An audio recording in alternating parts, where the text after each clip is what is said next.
Hello and welcome to this VBA for Excel beginners tutorial. Today I'll be covering some VBA fundamentals which should hopefully, by the end of this video, provide you with a strong foundation to start developing your own VBA applications for Excel. So what exactly is VBA? VBA is a tool that allows people to develop programs that control Excel. These programs can range from being very simple, for instance just inserting some text into a worksheet, to the more complex programs that create new worksheet functions or automate repetitive operations. Now, to get started with VBA, the first thing you'll need to do is get access to the Developer tab on the ribbon, which is this top area of Excel. The Developer tab isn't shown on the ribbon by default. To get access to it, you'll first need to click the Office button, located here in the top left of Excel, and then go down and click the Excel Options button. Once you've got the options up, you'll need to check the box here where it says Show Developer tab in the ribbon. Now, if you close the Excel Options window, you'll notice that the Developer tab is now on the Excel ribbon. This means that we can start to develop some simple VBA applications. The easiest way to do this is to use the macro recorder built into Excel.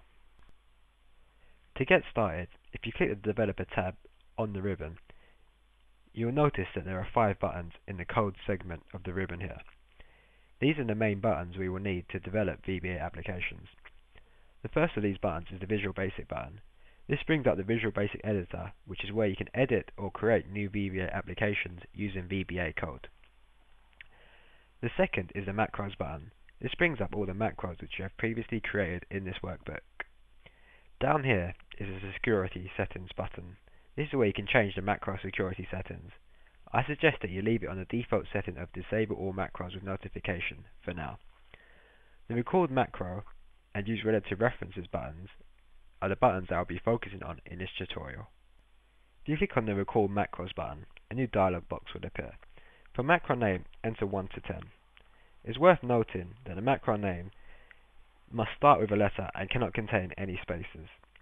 It's also worth making the macro name as descriptive as possible, as this is what will appear in the macros list.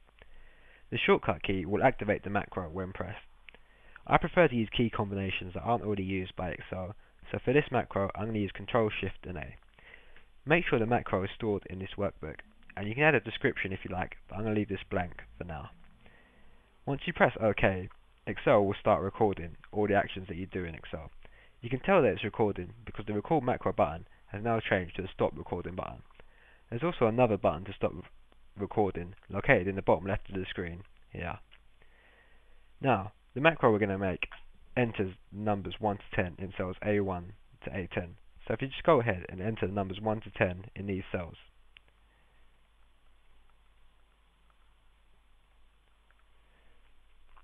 Once you're done, press the Stop Recording button.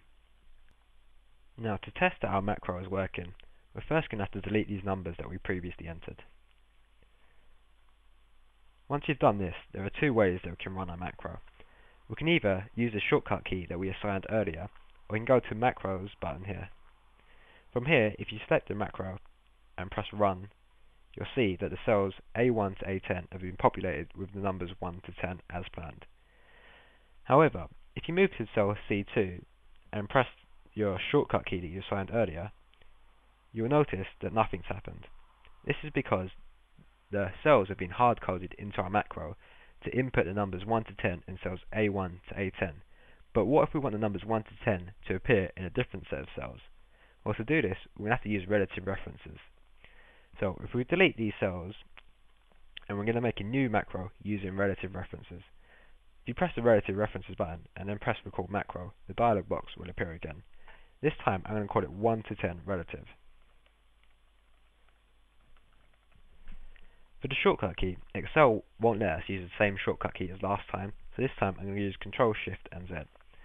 Make sure it is stored in this workbook, and I'm going to leave the description blank again. Notice that even when it's recording, you can turn relative references on and off, but make sure it's on for now.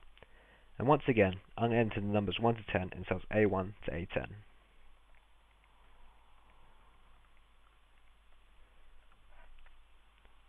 Once you've done this, press Stop Recording.